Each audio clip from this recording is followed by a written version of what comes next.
और 2003 से जैसे बीजू बाबू की सरकार नवीन बाबू की सरकार आई, बीजू जनता दल आई, तब से यहाँ आरक्षण पर डाका डाला गया। देखिए, हम तो लड़ाई लड़ रहे हैं, जनता की लड़ाई लड़ रहे हैं, पिछड़े दलित एसटी माइनॉरिटी की लड़ाई लड़ रहे हैं कि ये जो फिल्म है ज्योतिबा भाई फुले, ये सामाजिक क्रांति के अग्रज और इन्होंने जीवन में बदलाव कैसे आए,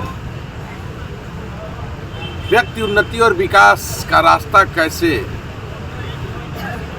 ले सकता है और उसमें शिक्षा को अग्रज रूप में प्रस्तुत करने का काम किया। कितनी कठिनाई, यातनाएं और परेशानी के बाद महिलाओं की शिक्षा की क्रांति को कैसे बढ़ाया, ये इसका जीता जागता प्रमाण है।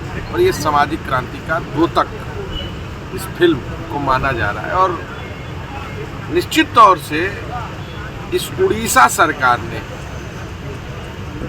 ओबीसी, एससी, एसटी के नौजवानों के अधिकार पर, उनके आरक्षण पर डाका डालने का काम किया।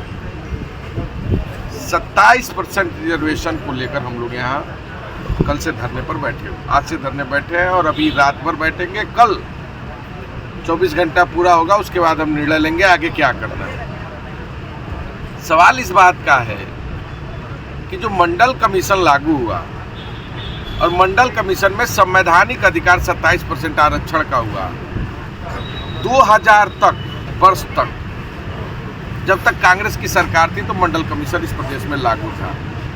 और 2003 से जैसे बीजू बाबू की सरकार नवीन बाबू की सरकार आई, बीजू जनता दल आई, तब से यहाँ आरक्षण पर डाका डाला गया।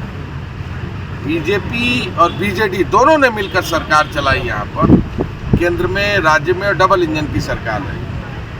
शिक्षा में, तकनीकी शिक्षा में, रोजगार में यहाँ सरकार ने पूरी तरह पिछड़े वर्ग के लोगों के साथ विश्वासघात किया। 11.25% रोजगार में यहाँ आरक्षण है, जबकि 27% होना चाहिए। शिक्षा में 0% था।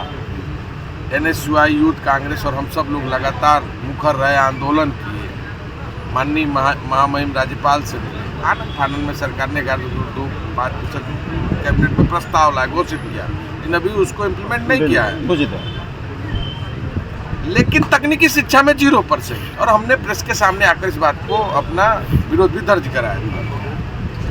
हम ये बात कर रहे हैं कि जहां जातिगत जनगणना की बात हो रही है, 54% ओबीसी है और आप 27% आरक्षण जो हमारा अधिकार है ओबीसी का, उसको भी आप छीन रहे हैं। आप 27% रोजगार में, शिक्षा में, तकनीकी शिक्षा में क्यों नहीं दे रहे? तमिलनाडु में 50% है, तेलंगाना में 43% है शिक्षा में और रोजगार में, कर्नाटक में 32% है शिक्षा में, रोजगार में। आप हमारे साथ क्यों ऐसा अन्याय, उड़ीसा के लोगों के साथ क्यों अन्याय कर रहे हैं? और आदरणीय राहुल गांधी जी तो बहुत मजबूती से कहते हैं सरकार संविधान को नहीं मानती है, ये प्रमाण है इस बात का। देखिए, हम तो लड़ाई लड़ रहे हैं, जनता की लड़ाई लड़ रहे हैं, पिछड़े दलित एसटी माइनॉरिटी की लड़ाई लड़ रहे हैं। और लोकतंत्र में किसी भी राजनीतिक पार्टी का यही तो काम है, जनता के मुद्दों पर, बुनियादी सवालों पर संघर्ष करें। हम संघर्ष कर रहे हैं, परिणाम की चिंता नहीं, लड़ेंगे और जीतेंगे, भरोसा है इस सरकार को सबक सिखाएंगे।